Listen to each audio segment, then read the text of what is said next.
The process approach in the final analysis only applies to isolated systems that contain everything. So, in the sense that the observer would be part of it.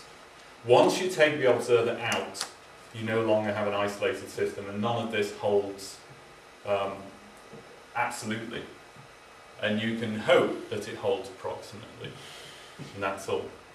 Which is maybe not very satisfying from a philosophical point of view, but it's the reality of what we do as scientists.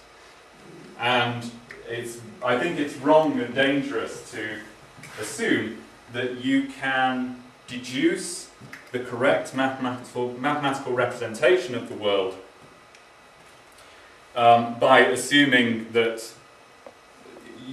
you can, how can I say this? That I don't think it's an issue that you can genuinely deal with in science, the observer-observed split. And that everything, that we're not going to write down ultimate laws of reality. What we're going to write down are laws that give an approximate description of how observer-observed interactions go on in certain different regimes, different ways of observing. So I was kind of sidestepping the philosophical problem of observers and observed.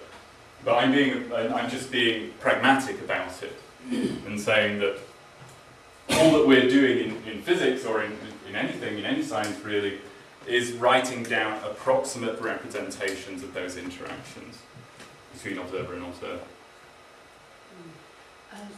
Why would it be dangerous and, you said, why would it be dangerous and wrong to assume, to try to do it the other way? To try to be a radical process? It would be okay for philosophy, but I wouldn't call it science. It's non-verifiable. Okay, so you think it will never be verifiable if you start from that? How can it be verifiable? How if can you're, it not? Yes. How do you escape being an external observer? Well, verifiability is never a criteria for science.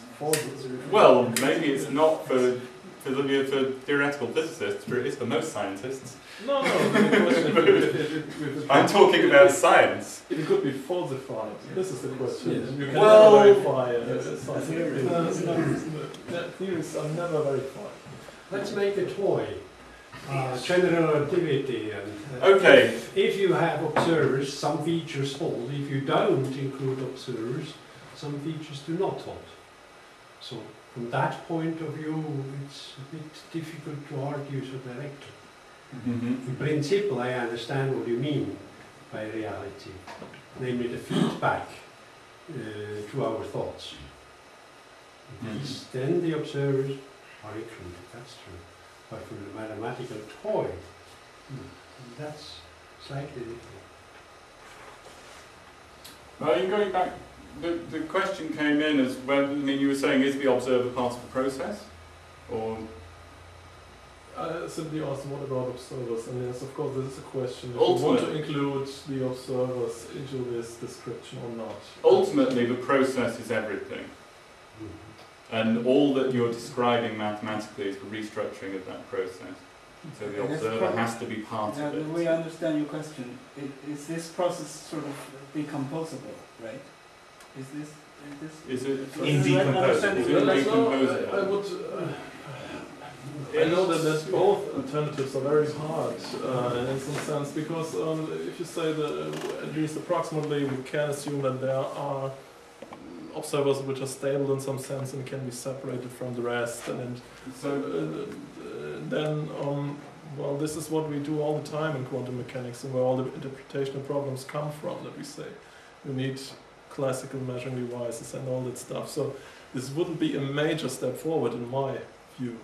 On the other hand, if you include the observer into this very radical picture, then it's very hard to say if we can ever falsify, if we can know when we're going wrong. Okay.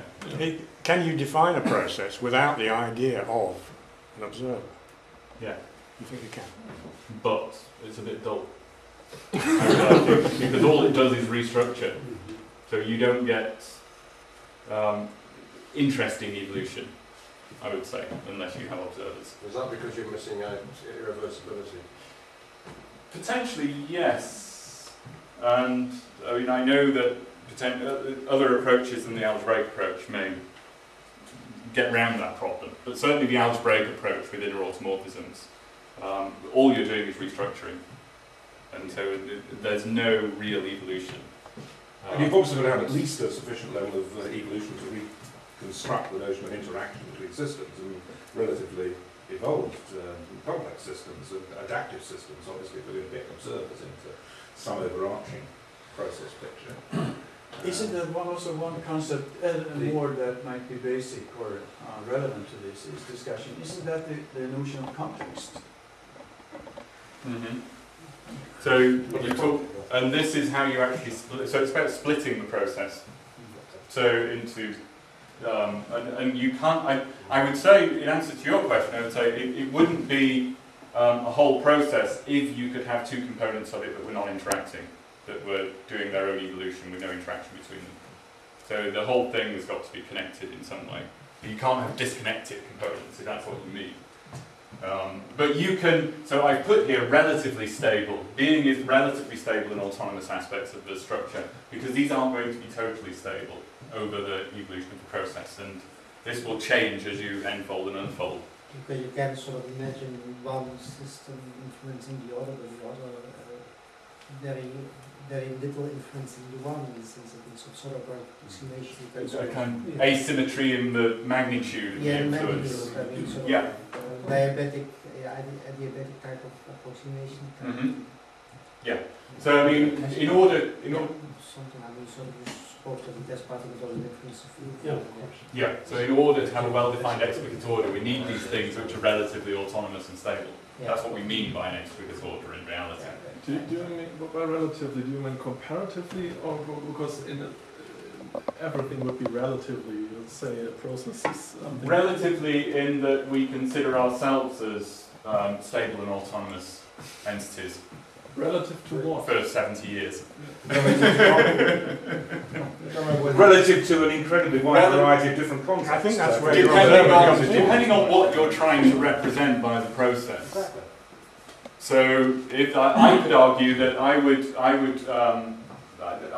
actually say that you understand evolution in biology in terms of process, and that you understand life cycles in terms of process, and so individuals that we like to think of ourselves as individuals are just relatively stable and autonomous parts of the process. That's what we are. We're certainly not fixed in any way. We're not totally, but we're relatively stable on the scale of the dynamics that we're interested in. So you always have to have this context. And the context will define what the structure of the explicit order is that you get out. The context. So I think my point was, is that context necessarily to do with observers? No. No reason why it has to be at all. But that's our experience of it. But you can you can use the same approach for, like I say, describing evolution in bacterial cultures or something, which has nothing to do with observers. Sorry, could I just ask? I mean, you started your talk with a lot of stuff on quantum gravity and so on, and you come from biology, and these are very beautiful and intrinsically non-linear processes. And you're starting with your first bullet as elements of a linear space. I mean, is this because kind of what else can we do, or do you feel that linearity is something primitive? That's true. No, the linear space is superposition, and I was getting that from superposition in quantum. Well, I understand that from quantum mechanics, but as a just putting on your philosopher's hat, I mean,